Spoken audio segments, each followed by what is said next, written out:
This is part of the posture series. Today we're talking about posture and pelvic placement.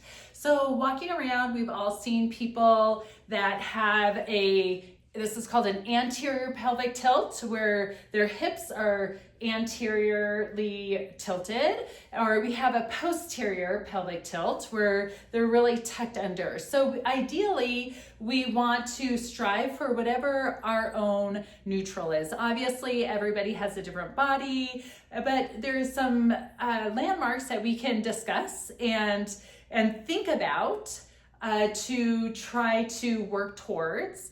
And so one of those are our hip bones, our ASIS, and our pubic bones. So we want those in the same plane. For instance, if my ASIS is way up here, it's a very obvious anterior pelvic tilt. If my hip bones, ASIS, are way back here, that's obviously a very posterior pelvic tilt. So we want to try to create the healthiest posture that our own bodies can give to us, and that's what we strive for. So today we're just going to talk about how to do a couple drills and how to exercise and create a strong, stable pelvis. So when we are doing our normal activities, that we can just stay safe through our torso and the rest of our bodies. I'm gonna lie down here. And so the first thing we want to do is, we talked about our hip bones and our pubic bone and just kind of checking. So right now, you can create a little triangle, put your palms on your ASIS, fingertips towards your pubic symphysis, and just do a rocking motion. So I'm going to tilt my pubic bone up towards the ceiling, and then I'm going to rock the opposite way. So now I'm just doing a rocking motion right now, and then I'm going to settle somewhere right in the middle. So we want to try to find out what our neutral is, and this is a good drill to explore that a little bit. So from here now, I want to create a strong, stable pelvis. So I'm going to do a couple drills here. So I'm going to, on the exhale, I want to extend my leg out to the side, and as I do that, can I keep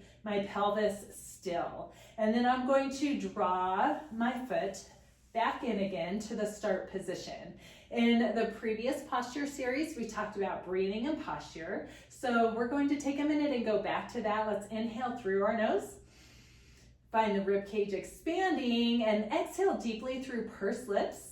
We also, on a previous breathing and posture, we talked about the pelvic floor engagement. So see in this position if you can add that pelvic floor engagement. So go ahead and inhale. Good. Exhale, gentle pelvic floor engagement. At the same time, you're going to draw that leg out, and then go ahead and draw this leg back in. Let's go one more time. Inhale to prepare. Exhale, draw this leg out. You can engage the glutes, really keep a strong torso. Feel the muscles below and in between your hip bones, just really staying strong, that there's no tilting or rotating of the pelvis as you're reaching that leg out and reaching it back in again. Let's try the other side. On the exhale, draw that leg out, and then draw that leg back in again. Again, press that leg out. You can have your hands on your hip bones to make sure that there is no tilting or rotating of that pelvis. One more time, bring it out. Good, now we're gonna challenge it a little bit more. So I want you to really begin by feeling that stability in your pelvis. Now what you're going to do is take one leg, and we're just going to start with a modified move. I want you to let this leg drop slowly to the outside. The opposite leg is still. In fact, you're feeling a tripod at the bottom of your foot pressing in to the ground. And that leg that is upright, the opposite leg, is still and strong. Your pelvis is not moving, but the leg is coming to the outside, and then you're gonna bring it right back up again. So this is more challenging than you would think if you were doing this the right way. Even for someone who's strong, you really have to have this mind-body connection, making sure that, and I'm going to show you right now, the tendency would be to let the pelvis tilt over to the side. But because you are maintaining a strong center right here, the only thing that's moving is that knee to the outside and then bringing it right back to start. Let's try the other side. Make sure that you continue to breathe. Inhale through your nose, exhale, bring that knee out to the side, and then bring it right back up again. Inhale. Good. Exhale.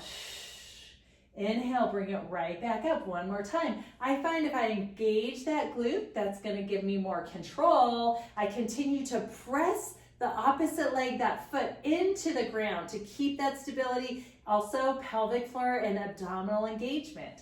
Good. Let's go to one more bigger challenge. If you feel like you are doing this successfully, we're going to add on to this. So I want you now to, again, regroup, reset, find that stability. Inhale. Good. On the exhale, bring that leg. We're starting the same way. Now, once it's out as far as it can, you're going to draw that leg away. The opposite leg is perfectly still. Now you're going to draw that leg up. So go ahead and exhale out to the side. Extend that leg away from you. As soon as it's fully extended, the knee goes back up to the ceiling and you draw it back in. Let's go the opposite direction now. Slide the leg away. Laterally rotate from your hip. So that one might be a new and unusual feeling where you find that lateral rotation. Flex the knee and then bring it right back up. So go ahead and exhale away. Laterally rotate, draw that leg back in and back up to start and reset. Let's try the other side now. So now you're going to exhale, draw that leg away, find that stability, use that breath, and then bring it right back up to start. One more time, go ahead and bring that leg out. So once you've mastered this, bring it back up. We're going to the next challenge. You're going to draw that leg down with control. Go ahead, extend that leg away from you. Keep it laterally rotated till it's fully extended. The knee goes up to the ceiling, and then you draw that leg back in. Again, go ahead and bring that knee to the outside. Reach that leg away from you. The knee goes up to the ceiling and draw that leg. Now let's do the reverse direction. So go ahead and exhale away. From here, the legs extended, laterally rotate. That might feel a little bit unusual for you. Flex the knee, draw that leg back in, and then come back to start position. Go ahead and draw that leg away, laterally rotate, draw that leg back in as it's laterally rotated and come back up to start position. So when you're done, to come back up, you want to roll to your side and push back up. So with that exercise, one of the goals is to find freedom in our hip motion. So we want to, working in neutral pelvis, we also want to find that freedom, that our leg, that our femur, the bone muscle in our thigh, we can work independently. We don't have to stay connected. So finding freedom and confidence in movement is what we are practicing.